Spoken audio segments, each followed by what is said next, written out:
Hi friends, आज हम 10th class का जो चैप्टर स्टडी कर रहे थे magnetic effect of electric current, उसके सेकंड जो स्टेज है उसमें आ गए हैं। अब इस चैप्टर का सेकंड स्टेज पढ़ेंगे।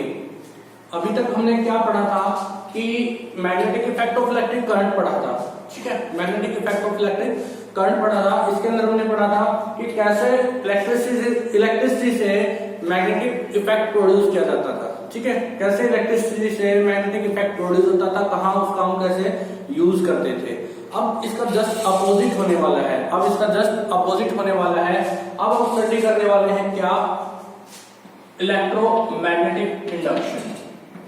इलेक्ट्रोमैग्नेटिक इंडक्शन को हम क्या करने वाले हैं, डिस्कस करने वाले हैं। इसमें बिल्कुल जस्ट अपोजिट होने वाला है जैसा हमने किसमें किया था, मैग्नेटिक इफेक्ट ऑफ इलेक्ट्रिसिटी, ठीक है। जो अभी तक हमने इस चैप्टर के अंदर जो स्टडी किया था उसका जस्ट अपोजिट होने वाला है इस स्टेज के अंदर, जो कि पढ़ेंगे। इसमें हम क्या पढ़ेंगे, इलेक्ट्रिसिटी का कौन सा फिनोमेना पढ़ेंगे इस चैप्टर का, इलेक्ट्रोमैग्नेटिक इफेक्ट, इलेक्ट्रोमैग्नेटिक इंडक्शन, ठीक है। तो क्या है मैं आपको ये बता देता हूं, ठीक है। होता क्या है, सबसे पहले मैं आपको एक एक्सपेरिमेंट बताता हूं कि क्या होने वाला है, ठीक है। ये हमने एक सर्किट बनाया, ठीक है। इसके अंदर हमने बल्ब को कनेक्ट किया, ये हमने कॉइल लगाई, ये हमने एक मैग्नेट ले लिया,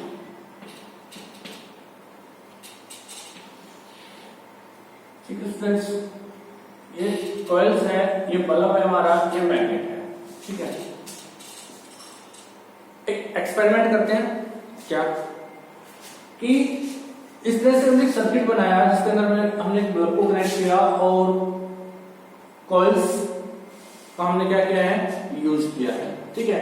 तो हम क्या करते हैं, जैसे ही हम इस मैग्नेट को टू एंड फ्रो आगे पीछे करते हैं, टू एंड फ्रो आगे पीछे करते हैं, तो हम क्या देखते हैं कि हमारा बल्ब ग्लो करने लगता है। बल्ब क्या करने लगता है, ग्लो करने लगता है, ठीक है। बल्ब क्या करने लगता है, ग्लो करने लगता है। अजीब बात हुई ना, हमने कहीं भी बैटरी को कनेक्ट नहीं किया लेकिन फिर भी क्या हमारा बल्ब ग्लो कर रहा है, ठीक है। हमने सिर्फ क्या किया था, इस मैग्नेट को आगे पीछे किया था और जैसे इसकी स्पीड हम इंक्रीज करते हैं, ज्यादा तरह से हम इसको टू एंड फ्रो आगे पीछे करते हैं, तो क्या बल्ब और ज्यादा से ग्लो करने लगता है। अब वो साइंटिस्ट साहब ने सोचा कि ऐसा क्यों हो रहा है, ठीक है। तो साइंटिस्ट होते ही ऐसे हैं, उनको तो बस क्यों का जवाब चाहिए होता है। तो एक साइंटिस्ट था जिसका नाम था क्या, फैराडे, ठीक है। एक साइंटिस्ट था, उसका नाम था क्या, फैराडे। तो उसने हमें इसके बारे में बताया कि ऐसा क्यों होता है, ठीक है। ऐसा क्यों हुआ कि बिना बैटरी कनेक्ट किए सिर्फ कॉइल्स के सराउंडिंग में मैग्नेट को या उसके इनसाइड मैग्नेट को क्या आगे पीछे करने से, टू एंड फ्रो आगे पीछे करने से क्या हुआ, हमारा बल्ब ग्लो करने लग गया, ठीक है। ऐसा क्यों हुआ, तो इसके बारे में बताया किसने, फैराडे ने। किसने बताया, फैराडे, ठीक है। एक साइंटिस्ट था जिसका नाम फैराडे था, माइकल फैराडे, उसने हमें इस लॉ के बारे में बताया और इस लॉ को नाम दिया गया इलेक्ट्रोमैग्नेटिक इंडक्शन। क्या नाम दिया गया, इलेक्ट्रोमैग्नेटिक इंडक्शन। क्या नाम दिया गया, इलेक्ट्रोमैग्नेटिक इंडक्शन, या हम इसको बोलते हैं फैराडेज लॉ ऑफ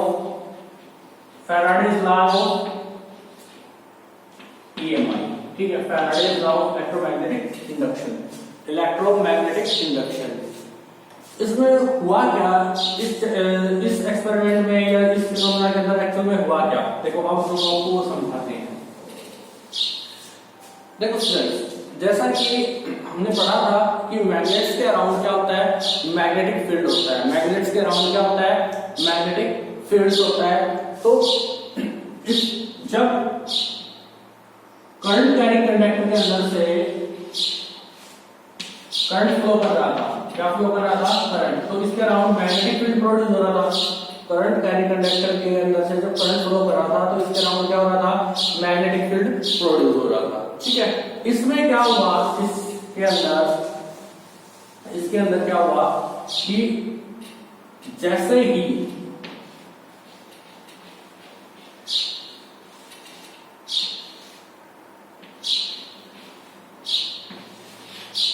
क्या हुआ, जैसे ही हमने मैग्नेट को क्या किया, टू एंड फ्रो आगे पीछे मूव किया, तो जो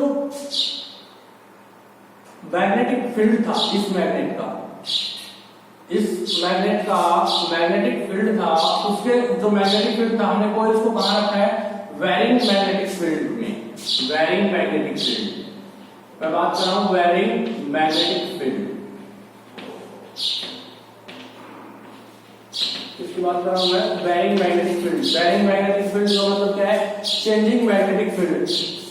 जैसा हम क्या कर रहे हैं कि जैसे कि हम इसको मैग्नेट को आगे पीछे कर रहे हैं, तो इस कॉइल के रिस्पेक्ट में जो इसका मैग्नेटिक फील्ड है, इसके रिस्पेक्ट में, कॉइल के रिस्पेक्ट में जो मैग्नेट का मैग्नेटिक फील्ड है वो क्या हो रहा है, बार बार में चेंज हो रहा है। कॉइल के रिस्पेक्ट में बार बार मैग्नेटिक फील्ड चेंज होने के कारण इस कॉइल के अंदर जो करंट प्रोड्यूस हो रहा है, इस कॉइल के अंदर क्या प्रोड्यूस हुआ, करंट प्रोड्यूस हुआ। क्या प्रोड्यूस हुआ, करंट को प्रोड्यूस हुआ। ठीक है, दोबारा से बता रहा हूं स्टूडेंट, जैसे ही हम इस मैग्नेट को टू एंड फ्रो आगे पीछे करते हैं, तो इस कॉइल, इस करंट का, इस मैग्नेट का जो मैग्नेटिक फील्ड है वो क्या हो रहा है, चेंज हो रहा है। किसके रिस्पेक्ट में, इस कॉइल के रिस्पेक्ट में।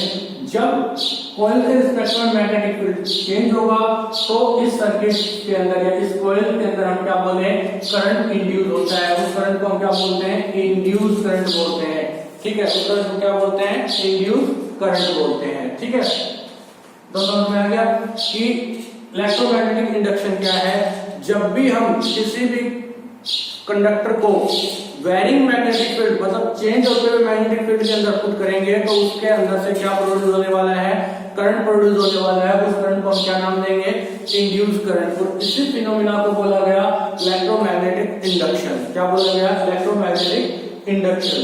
ठीक है, अब इलेक्ट्रोमैग्नेटिक इंडक्शन फिनोमिना का यूज करके ही हमने जनरेटर्स, डायनामो का क्या किया है, निर्माण किया गया, उनकी डिस्कवरी की गई। इसी फिनोमिना बेस पे हमारे जनरेटर्स और डायनामो क्या करते हैं, वर्क करते हैं, फंक्शनिंग करते हैं। इसी प्रिंसिपल पे वो क्या करेंगे, काम करेंगे, जो जनरेटर्स हम यूज करते हैं। ठीक है, अब जब हम इसको स्टडी करेंगे तो जनरेटर्स के टू टाइप्स के पढ़ेंगे, एसी जनरेटर और दूसरा डीसी जनरेटर। ठीक है, दो तरह के जनरेटर पढ़ेंगे।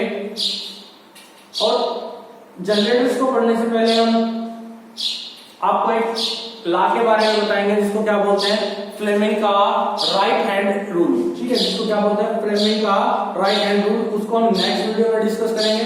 पहले आप इस फिनोमिना को पढ़ेंगे कि इलेक्ट्रोमैग्नेटिक इंडक्शन होता क्या है। जब आपको ये अच्छे से समझ आ जाएगा उसके बाद हम नेक्स्ट वीडियो के अंदर क्या पढ़ने वाले हैं, फ्लेमिंग का राइट हैंड रूल, जो कि हम यूज करेंगे किसके अंदर, जनरेटर्स के अंदर, किसके, फोर्स की डायरेक्शन को फाइंड आउट करने के लिए। ठीक है, उसकी मोशन की डायरेक्शन को फाइंड आउट करने के लिए, करंट की डायरेक्शन को या मैग्नेटिक फील्ड की डायरेक्शन को फाइंड आउट करने के लिए। ठीक है, इससे पहले हमने किसके बारे में पढ़ा था, मोटर्स के बारे में पढ़ा था। मोटर्स में हमने फ्लेमिंग का कौन सा रूल यूज किया था, फ्लेमिंग का लेफ्ट हैंड रूल यूज किया था। कौन सा, फ्लेमिंग का लेफ्ट हैंड रूल यूज किया था। और इलेक्ट्रोमैग्नेटिक इंडक्शन के अंदर यानी जनरेटर्स के अंदर हम किसका यूज करने वाले हैं, फ्लेमिंग के राइट हैंड रूल का यूज करने वाले हैं।